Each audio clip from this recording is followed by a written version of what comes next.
Mas esse é um tema muito importante da gente abordar, porque quando a gente olha para a tradição, ele era quase um tema de senso comum.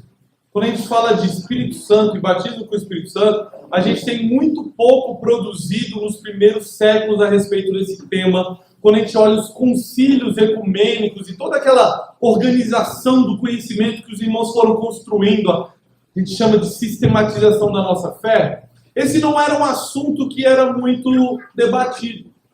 Porque não haviam muitas controvérsias. Essas controvérsias são mais recentes, que acompanham aquele movimento carismático que revisitou esse assunto a partir de experiências que eles tiveram lá na Rua Azul, e os irmãos já ouviram isso em diversos outros temas.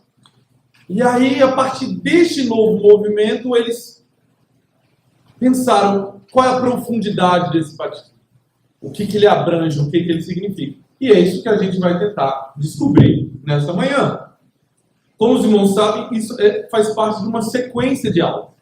E essas aulas estão sendo disponibilizadas na plataforma do YouTube. Então, muitas das coisas podem parecer faltar neste momento, como conhecimento, e vão faltar mesmo porque a série não terminou. Então, hoje a gente não vai falar, por exemplo, sobre os dons do Espírito Santo. Ou, por exemplo, sobre o fruto do Espírito. Tem aulas relacionadas a isso. Mas se você perdeu alguma, para que o seu conhecimento ele seja sistematizado nesse conteúdo, revisite lá no YouTube e assista às aulas que você perdeu, tá bom, meus irmãos? Pois bem, para aprender mais sobre o batismo com o Espírito Santo, minha proposta é que a gente percorra 4 passos. A gente vai olhar sobre as promessas do Espírito Santo no Antigo Testamento. E veja, não são as ações do Espírito Santo no Antigo Testamento, porque essas já foram explicadas aqui em aulas passadas, vocês podem revisitar lá. Mas que além daquelas ações que já eram presentes, que capacitavam lideranças ou atividades específicas, vocês vão ver isso lá no nosso YouTube, haviam promessas sobre um novo tempo, sobre um derramar, sobre um expandir dessa obra. Então nós vamos ver essas promessas do Antigo Testamento. Depois nós vamos ver um outro profeta que foi importantíssimo no anunciar desse novo tempo que era chegado, João Batista. E aí depois a gente vai se deleitar no que o próprio Cristo falou sobre isso. E por fim, a gente vai ver uma etapa importante no cumprimento dessa promessa, que foi a etapa do Pentecostes, que eu acho que é a mais relacionada ao batismo do Espírito Santo. Então vamos começar pelo Antigo Testamento. Primeiro eu queria dizer que existem muitos e muitos textos. Se a gente pegar Ezequiel, ele fala disso praticamente a cada 2 capítulos, ou 2 vezes num capítulo só. A gente pega Isaías, a gente vai ver que existem muitos e muitos textos falando sobre isso. Por quê? Porque uma das características principais das profecias sobre o Espírito Santo no Antigo Testamento é que ele não viria sozinho. Viria alguém antes dele. Viria o Messias. Viria o libertador. Eles ainda nem entendiam a profundidade dessa libertação. Seria ali dos persas ou futuramente dos romanos, seria do judeus. Eles até não entendiam profundamente que o que eles precisavam era de libertação da morte, do pecado. Eles entendiam que eles precisavam de um Messias, e as profecias falavam que ele viria. Mas essa revelação ela foi expandindo até a sua plenitude em Cristo. Mas esse Messias ele tinha uma característica que a gente vai ver nos profetas. Nas profecias do Antigo Testamento, ele seria cheio do Espírito Santo. E ele viria, faria uma obra, e ao final ele derramaria sobre esse Espírito. Então eu não vou trazer todos os textos por uma questão de tempo, mas eu trouxe alguns de Isaías, por exemplo, que ele fala, então, até que se derrame sobre nós o Espírito lá do alto. E aqui o termo derramar está muito relacionado ao próprio termo batismo, né, que está relacionado a uma iniciação por lavagem, envolve água, envolve um novo tempo, envolve mudança. A gente vai ver tudo isso à medida da nossa aula, mas essa palavra ela remete desde o hebraico ali no Antigo Testamento, que o Espírito Santo já estava presente, mas ele viria como uma enxurrada. Ele seria derramado de forma irrestrita sobre o povo. Derramarei água sobre o sedento e torrentes sobre a terra seca. Então eles viam que eles estavam ali, eles tinham alguma presença dele, mas haveria um momento em que ele inundaria toda a terra. Mas uma das profecias mais importantes, e ela é importante não por mera importância, digamos assim, mas pela quantidade de informações que ela traz sobre esse derramamento, está lá no capítulo 2 de Joel. versos 28 e 29. E aí ele dá um pouquinho mais de informações sobre esse derramar. Ele diz: acontecerá depois que derramarei o meu Espírito, então é o Espírito de Deus, sobre toda a carne. E aí a gente já vê a primeira característica desse derramar. Antes, se o Espírito já agia, e eu ouvi as perguntas também no YouTube, eu vi que alguém queria saber sobre a salvação no Antigo Testamento e coisas assim. Será que ele já agia? E sim, ele agia. Mas agora ele vai ser derramado sobre toda a carne. Mas espera aí, não é só sobre os crentes, não? A gente vai chegar lá. Os vossos filhos e as vossas filhas profetizarão. Então agora ele não era restrito aos homens, aos patriarcas, ele não tinha uma distinção de gênero, ele seria derramado sobre homens e mulheres. Não seriam apenas os jovens, mas os velhos sonharão e os jovens terão visões. Então ele não tinha uma restrição etária, e uma talvez que fosse a mais impactante, que ele seria derramado sobre os servos e servas também. E não apenas as autoridades, sejam elas autoridades espirituais, sejam reis. E aí a gente tem os ofícios do Antigo Testamento. Os irmãos vão lembrar que eram 3. Ofício sacerdotal, ofício real e ofício profético. Mas agora eles seriam derramados também sobre os servos, sobre os pequenos, sobre os rejeitados. Se a gente for estudar um pouquinho da cultura, o sem valor, falar que mulheres falariam, isso aí fere um pouco da cultura. Então esse derramar faria uma diferença cultural tremenda. E a questão, meus irmãos, e aí aqui um pequeno parêntese. Quando a gente estuda profecias, a gente vai ver que elas não têm o seu prazo previamente detectado pelo próprio profeta. Normalmente, elas têm, inclusive, cumprimentos recorrentes e ampliados. Então, a gente vê que algumas profecias elas se cumprem em um tempo, e aí depois elas encontram uma ampliação do seu conhecimento e do seu cumprimento em Cristo, que trouxe verdadeiro significado e profundidade para todas as profecias que antes existiam. E elas também não apontam para a primeira parúzia, a primeira vinda desse Cristo, mas ela apresenta também, ela aponta para uma segunda vinda. Um momento em que ela será plenamente completa. Então as profecias elas tinham essa característica. E aí quando a gente pega a profecia aqui de Joel, talvez Joel, ele até fala, acontecerá depois, porque não tinha acontecido ainda, mas ele não define um tempo ou intensidade sobre isso. Bom, meus irmãos, então resumindo, as profecias do Antigo Testamento apontam a vinda de um Messias. O Espírito não viria sozinho. Haveria um libertador. Haveria alguém que era superior a todos os profetas. O aguardado da alma. E aí você pegar Isaías. As profecias são deleitosas de você ler. Até a gente que sabe que é Cristo já fica ansioso pela vinda dele. Mas elas apontam em primeiro lugar o Messias. Mas uma das obras desse Messias, e aí já dando um spoiler, é que ele não nos deixaria órfãos. Ele tinha uma obra a cumprir, ele tinha um reino a implantar, ele tinha uma mudança a ser feita, mas era necessário que ele partisse por um pouco mais de tempo. Mas não se turbe o vosso coração, crede em Deus, crede também em mim. Na casa do meu pai há muitas moradas, se não fosse eu vos teria dito, pois vou preparar-vos lugar, eu vou por um pouco de tempo. Mas depois eu volto. Depois eu volto para buscar vocês. Então ele vinha cumprir as profecias, ele partiria porque era necessário pagar um preço muito alto. E depois ele voltaria.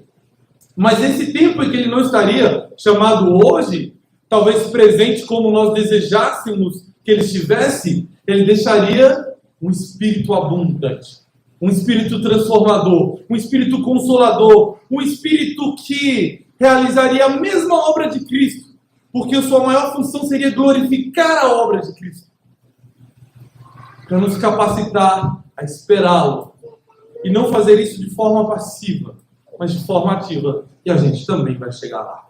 Alguma dúvida sobre as profecias do Antigo Testamento? Não? Que bom, continue assim, sem dúvidas. Brincadeira, meus irmãos.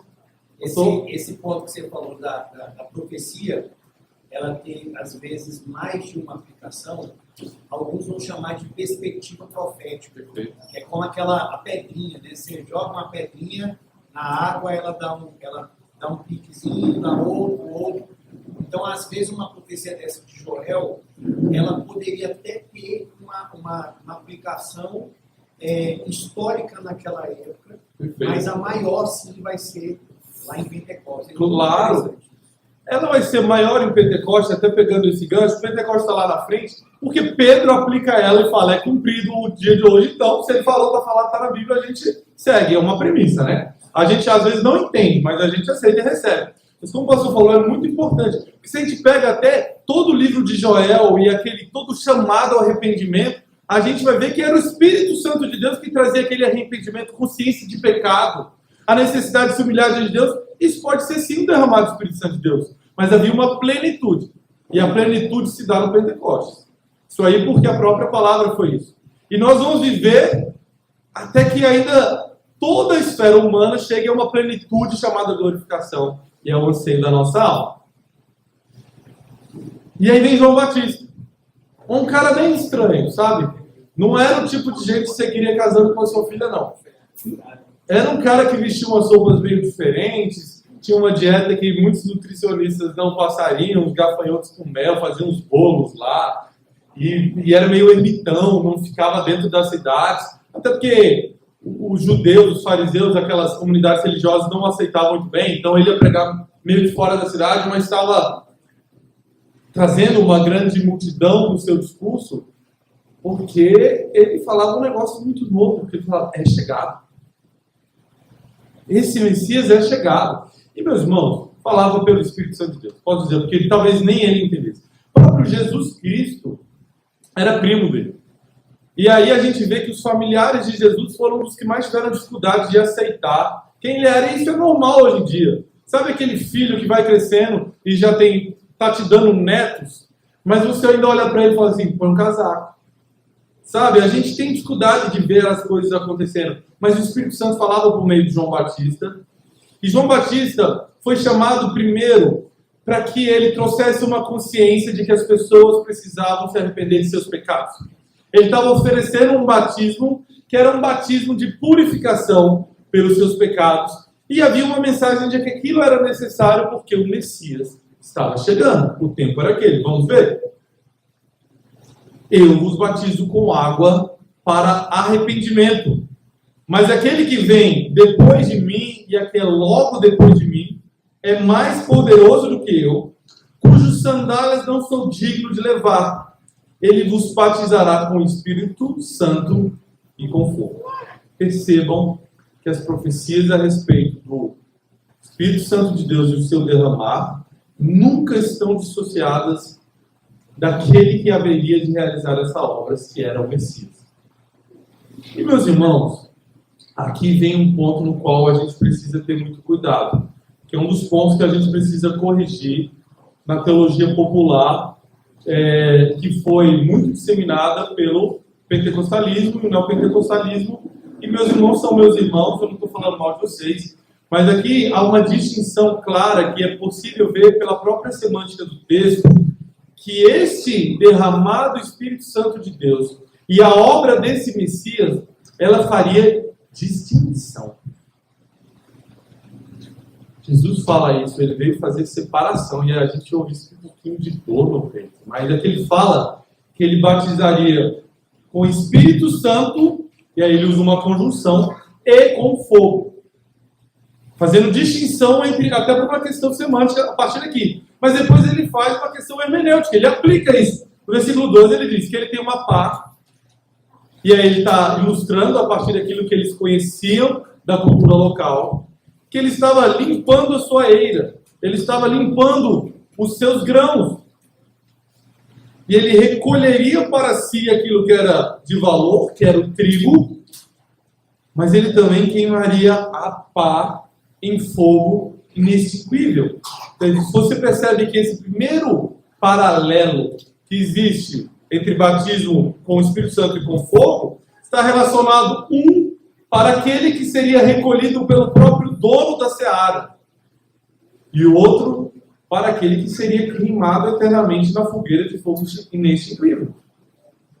Isso ele está dizendo que a partir da obra de Cristo e do derramar do Espírito Santo de Deus, o batizar do Espírito Santo de Deus, que traria consciência aos homens sobre a sua situação e seu pecado, para aqueles que fossem encontrados totalmente dependentes desse Messias, eles seriam recolhidos para o Pai como filhos.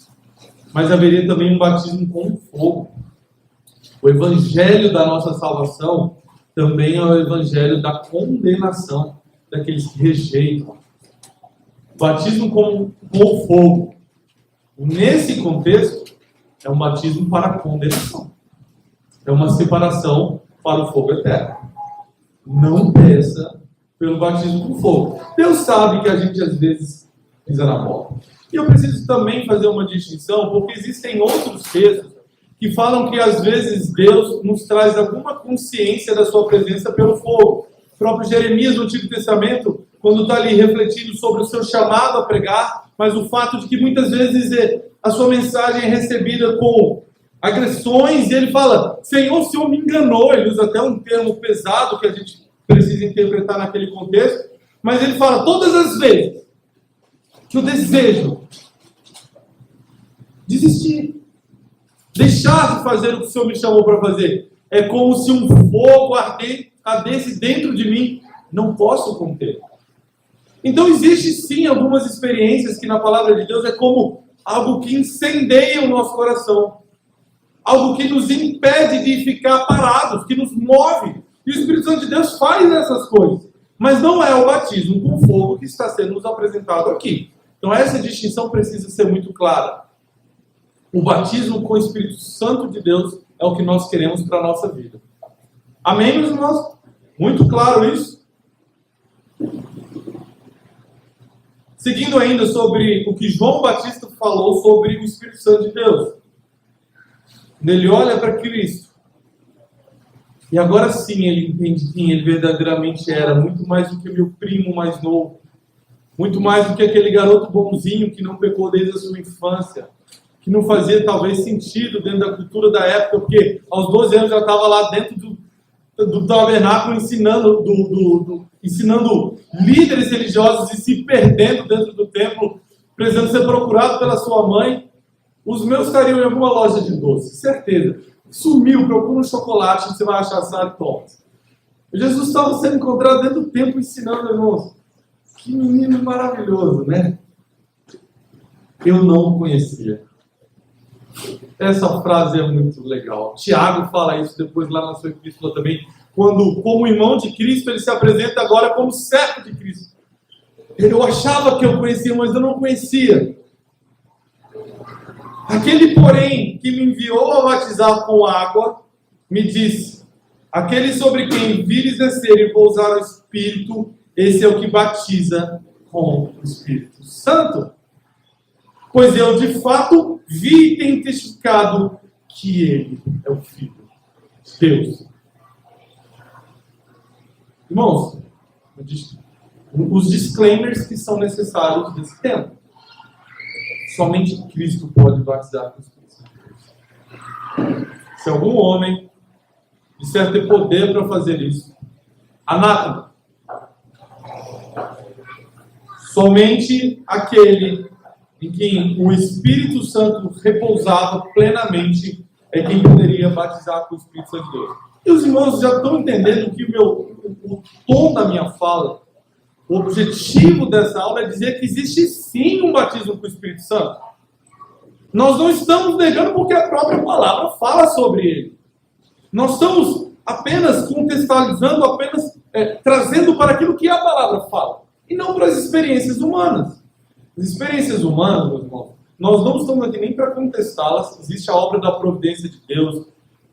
Acredito particularmente que muitos irmãos têm experiências, às vezes porque são novos na fé, por motivos diversos. Eu não estou aqui para acusá-los de heresia. Não é esse o objetivo. O objetivo é sustentar que existe sim um batismo com o Espírito Santo e que ele está relacionado com a obra de Cristo. E eu acho que isso eu já deixei bem claro até aqui. É Cristo quem batiza com o Espírito Santo. E aí, João se apresenta como uma testemunha. Eu vi o cumprimento disso. Eu vi o Espírito descer sobre ele. Ele não é quem eu conhecia, mas ele é o Filho de Deus. E eu testifico sobre isso. Mas me parece que o João não se apresentou, né? Me parece que Não, ele não conhecia a intensidade, eles eram primos. será que eles conheciam? Se conheciam muito bem. Historicamente cresceram juntos. João é um pouco mais velho. Inclusive, o próprio nascimento de João se dá num contexto bem parecido com o de Jesus. Há uma revelação de que Isabel haveria de gerar um filho, Zacarias até duvida. E aí Jesus fala, está duvidando? Pois com essa sua boquinha você vai ficar calado até nascer. Aí ele nasce, no momento que ele é apresentado, a sua voz volta, cresceu como um menino. E de fato, nós temos pouquíssima informação sobre Jesus criança. E rejeitem esses livros que contam os milagres que Jesus fez na sua infância. Tem livros sobre isso, tá? Jesus curava os passarinhos, ele olhava para as plantas e elas floriam. Nós entendemos que o Novo Testamento são narrativas suficientes para a nossa salvação. Não, elas não esgotam a história de Cristo. A gente não sabe todos os dias da vida dele, porque as escrituras elas são suficientes para revelar nossa condição de dependência em relação a Cristo e como ele supre todas elas. São suficientes para a nossa salvação. Mas eles conheciam. Aqui o termo eu não conhecia, e aí conhecer aqui está relacionado a entender profundamente, entender o seu propósito, mas como pessoas eles eram primos, eles eram juntos, tá? Pois bem, Jesus fala assim. E meus irmãos, a gente é pecador, né? Eu sou meio assim, porque toda palavra é a palavra de Deus, mas quando está vermelho na nossa Bíblia, a gente lê com mais atenção, a gente tatua no braço. Não, eu não tenho nenhuma tatuagem, não sou contra. Mas se a gente fosse tatuar, a gente quer tatuar aquelas letrinhas que aparecem vermelho, né? Parece que fazem mais sentido. Na verdade, toda a palavra de Deus tem um propósito. Toda vírgula, todo tio, toda cedilha é a palavra de Deus. Mas Cristo, o próprio Messias fala sobre isso. Então a gente precisa aprender com ele.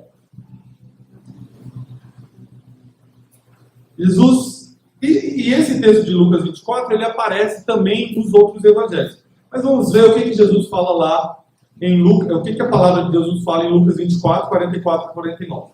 A seguir, Jesus lhes diz: são essas as palavras que eu vos falei, estando ainda convosco, importava se cumprisse tudo o que de mim está escrito na lei de Moisés, nos profetas e nos salmos. Então lhes abriu o entendimento para compreender as Escrituras e lhes disse: assim está escrito, que o Cristo havia de padecer e ressuscitar dentre os mortos no terceiro dia, e que em seu nome se pregasse arrependimento para remissão de pecados a todas as nações, começando de Jerusalém. Vós sois testemunhas destas coisas. Eis que envio sobre vós a promessa de meu Pai.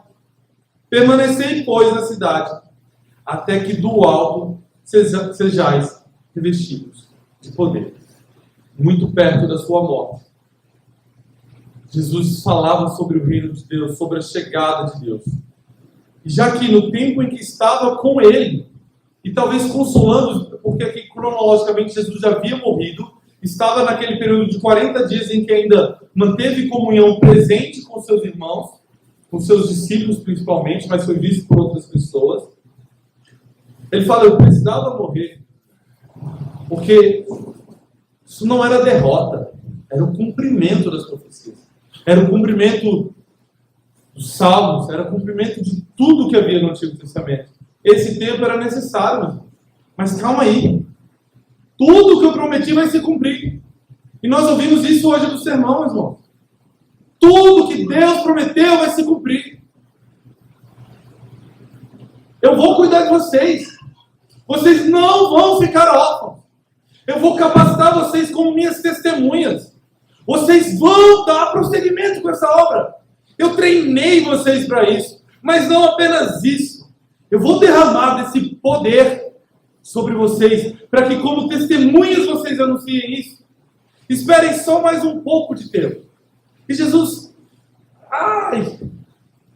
fazia as coisas a respeito de um tempo, né? João 7, para vocês todo o tempo é oportuno, mas o meu tempo é perfeito. Todo o tempo parecia que os discípulos queriam correr na frente.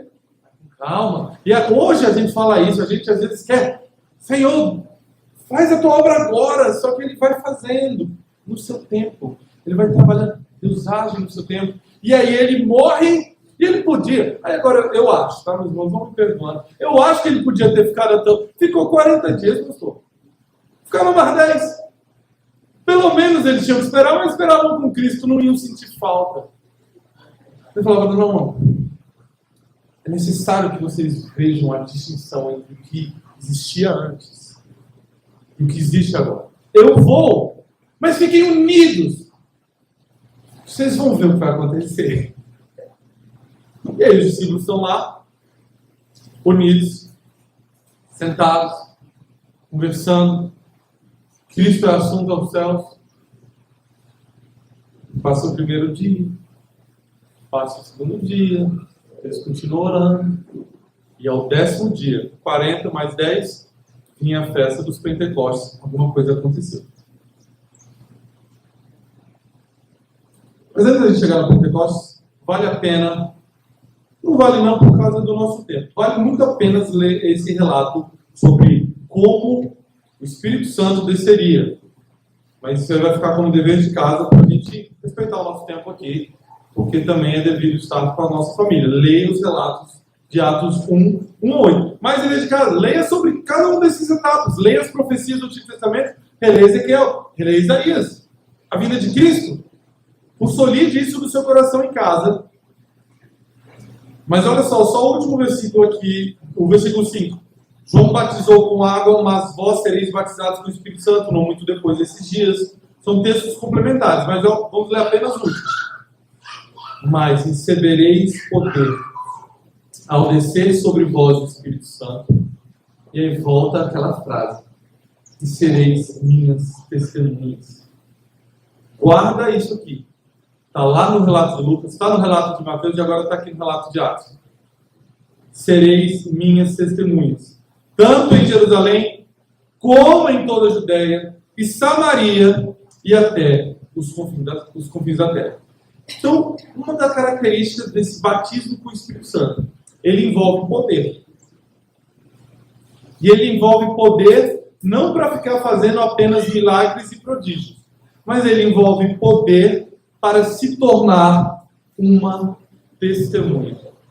Alguém que é capaz de professar aquilo que conhece, aquilo que vive, aquilo que viveu, a sua esperança, aquele que tem poder jurídico, ou poder, não diria nem poder jurídico, mas responsabilidade pelo que diz. E poder também. Está aqui no texto. Guarda isso aí que agora vai chegar o tão famoso Pentecostes. Irmãos, essas imagens são todas de inteligência artificial sem direitos autorais, tá bom? E nenhuma retrata nem Cristo, nem o Pai, nem o Espírito Santo, só para eu também me resguardar aqui no cumprimento dos meus votos, né? São imagens meramente ilustrativas, tá? Mas pensa nisso. Estavam lá, pelo menos eram obedientes, estavam reunidos, orando, consolando uns aos outros. Era um período que eles estavam tremendamente, terrivelmente tristes. Vocês têm que entender isso. Eles tinham depositado toda a esperança deles naquele Cristo, sem entender a plenitude do seu reino. Muitos achavam que era apenas o destronamento do Império Romano, e aí vinha a profecia de Isaías, porque o governo está sobre seus ombros e será chamado maravilhoso conselheiro. Eles achavam que era esse governo que estava vindo terrenamente. Mas ele morreu. Mas irmãos, não esperaram, nós vamos esperar. Então eles estavam lá, esperando.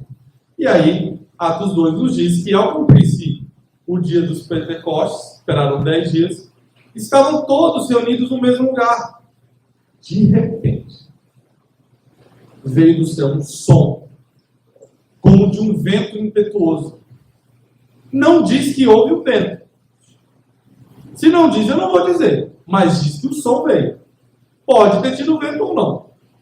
Mas era aquele som, o que se ouve. Perdão, pastor. Saiu ali. Meus irmãos, eu não sei mexer. Eu sou leigo.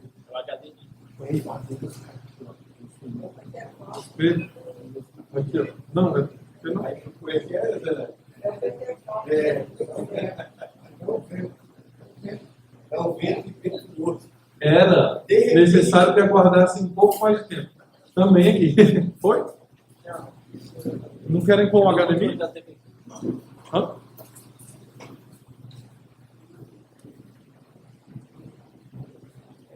Mas eu vou lendo, é porque não tem como eu ler. Tem, eu tô com a minha Bíblia. A gente confia. Meu irmão, traga isso aqui, ó. Isso aqui não falha, não desconecta, não acaba a bateria.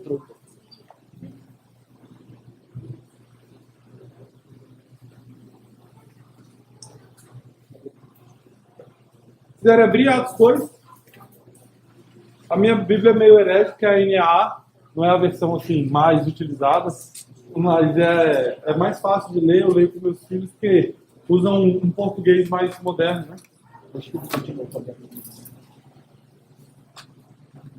Vamos lá, Atos 2, está aqui. Versículo 1. Ao cumprir-se o dia de Pentecostes, estavam todos reunidos no mesmo lugar. De repente, veio do céu, um som como de um vento impetuoso e encheu toda a casa onde estavam sentados. E apareceram, distribuídas entre eles, línguas como de fogo, os quais pousaram sobre cada um deles. Todos ficaram cheios do Espírito Santo e começaram a falar em outras línguas, segundo o Espírito lhes concedia falassem. Estavam morando em Jerusalém judeus, homens piedosos vindos de todas as nações debaixo do céu. Assim, quando se fez ouvir aquela voz, grande multidão afluiu.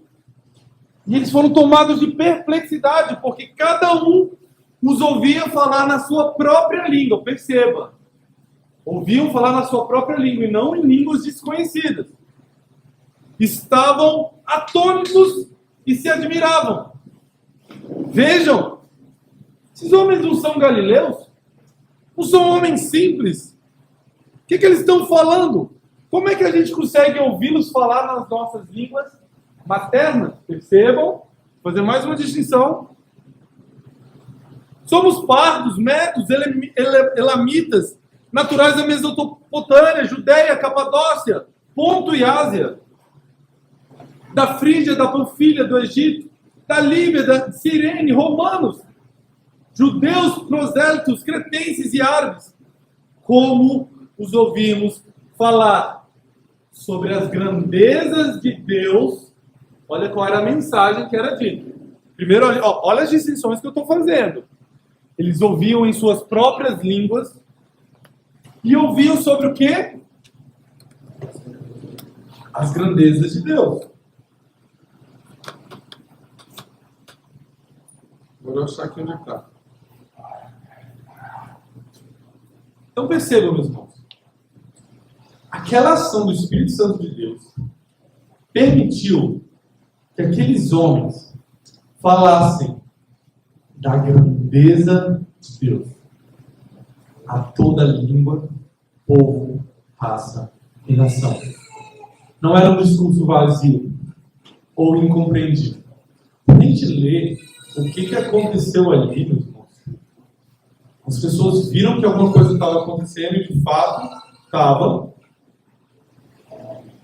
E todos aqueles que foram batizados com o Espírito Santo de Deus naquele momento estavam falando das grandezas de Deus na língua dos povos.